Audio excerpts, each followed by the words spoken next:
पहले मैं देवी माँ का भक्त था। आपका सत्संग सुन सुनकर श्री राधा कृष्ण में सहज भक्ति विकसित हो गई है। मैं राधा कृष्ण के प्रति अपनी भक्ति को कैसे दृढ़ कर सकता हूँ। तो आपने लिखा मैं पहले मातेश्वरी का भक्त था, तो मेरी कृपा तो नहीं हुई है, मातेश्वरी की आपके ऊपर कृपा हुई है। तो आपके हृदय में प्रेम का संस्कार होगा, भगवत प्रेम का, और जिनके भीतर किसी न किसी जन्म का प्रेम संस्कार होता है उनके ऊपर भगवती और भगवान शिव बहुत जल्दी रिझ जाते हैं। कृष्ण प्रेम, राम भक्ति का वरदान, कृष्ण भक्ति का वरदान मातेश्वरी और भगवान शिव, ये दोनों बड़ी मैंने कृपा करके जीव को, मतलब मैं कहना चाहूँगा कि राम और कृष्ण के भक्ति के खजाने की चाबी भगवान शिव के पास है, मातेश्वरी के पास भी है। हाँ, शिव पार्वती के पास है, दुर्गा उन्हीं का स्वरूप है। और भगवान राम तो उत्तरकांड में कहते अपनी प्रजा को, रामचित मानस में, औरहु एक गुप्त मत, मने गुप्त बात हर व्यक्ति नहीं जानता, मतलब सब अनजान है इस बात से, कोई कोई जानता है इस बात को, इसलिए गुप्त बात कही भगवान राम ने इस बात। नहीं तो लोग अनन्यता के नाम से इतने कट्टर बन जाते, इतने कट्टर बन जाते, रूखे बन जाते हैं, महद अपराध करते हैं, भगवान का अपराध करते हैं, नाम अपराध करते हैं, सेवा अपराध करते हैं, इसी नाम से औरों की भावना को ठेस पहुंचाते हैं अनन्यता के नाम पे। ऐसे नकली अनन्य लोगों को सपने में भी भगवान नहीं मिल सकते, प्रत्यक्ष में तो क्या। तो राम जी कहते हैं कि और एक गुप्त मत सबही कहूं कर जोर। क्यों हाथ जोड़ के क्यों कहना पड़ रहा है?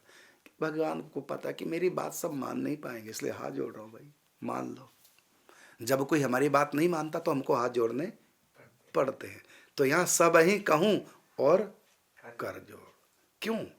क्योंकि एक ऐसी बात है जो तुम लोगों ने कभी सुनी नहीं होगी। एक कहूं और गुप्त मत, ये गुप्त बात है, अर्थात गुप्त उसको कहते हैं जिसके बारे में सब नहीं जानते, जो सार्वजनिक नहीं, जो गुप्त छिपी हुई बात होती है।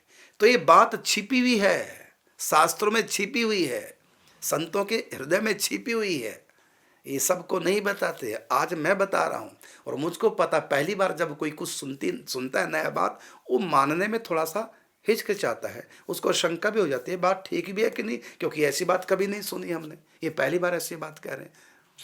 जब और भी कहेंगे बातें फिर लगा है तो बात सही है, भाई देखो सब यही बात कह रहे हैं।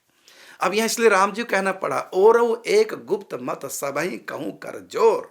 हाथ जोड़ के कह रहा हूं, गुप्त बात क्या कि शंकर भक्ति बिना, शंकर भजन बिना नर भक्ति न पावही मोर। राम जी कहते मेरी भक्ति नहीं पाओगे, शंकर जी का भजन करोगे तो मेरी भक्ति पा जाओगे।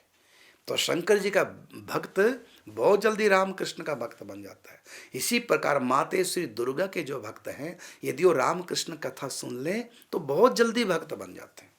आम व्यक्ति रामकृष्ण कथा सुनेगा तो कह नहीं सकते कितनी जल्दी इधर लगेगा, लेकिन मातेश्वरी का भक्त, दुर्गा का भक्त या भगवान शिव का भक्त यदि भागवत सुन ले, रामायण सुन ले, तो मातेश्वरी की कृपा से, भगवान शिव की कृपा से वो जल्दी से उनकी लगन लग जाती है।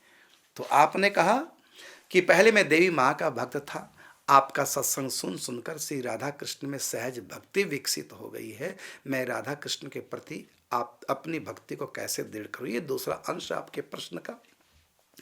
तो कथा सुनी है तो भी कृपा से, क्योंकि बिन सत्संग विवेक न हुई, राम कृपा बिन सुलभ न सोई। तो मातेश्वरी ने कृपा की है, जो सत्संग सुनने को आपको मिल गया, संयोग मातेश्वरी ने बनाया, और उस सत्संग ने क्या किया, प्रेम की तरफ बढ़ा दिया, प्रेमा भक्ति की तरफ बढ़ा दिया। बहुत अच्छी बात।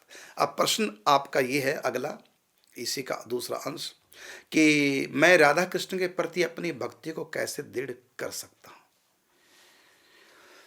भजन करते करते भजन दृढ़ होता है, कथा सुनते सुनते भक्ति दृढ़ होती है। कहा ना कि सुन सुन कथा मुझे लब हो गया, और पता भी ना चला जाने कब हो गया। और गोस्वामी तुलसीदास जी भी कहते हैं कि बिन सत्संग न हरि कथा, तेहि बिन मोह नहीं भाग, मोह गए बिन राम पद, होई न दृढ़ अनुराग, अनुराग का मतलब भक्ति, प्रेम भक्ति, आकर्षण भगवान की भक्ति। ये भक्ति कैसे बढ़ती है? तो बिन सत्संग न हरि कथा, सत्संग सुनो, कथा सुनो, उसके बाद फिर भक्ति बढ़ेगी, एक नियम है। और सत्संग कैसे मिलेगा? बिन सत्संग विवेक न होई, राम कृपा बिन, कृपा से होता है। तो मातेश्वरी ने कृपा की, आपको सत्संग मिला, कथा मिली, और मातेश्वरी की कृपा से आप राधा कृष्ण की भक्ति में है। तो मातेश्वरी तो राधा रानी के रूप में है, वहाँ ऐश्वर्य रूप है और यहाँ माँ वही है, अलग नहीं। तो आपने जय, अब भी आप दुर्गा की उपासना करें, किस रूप में? राधा रानी के रूप में, वही मातेश्वरी का स्वरूप है राधा रानी का।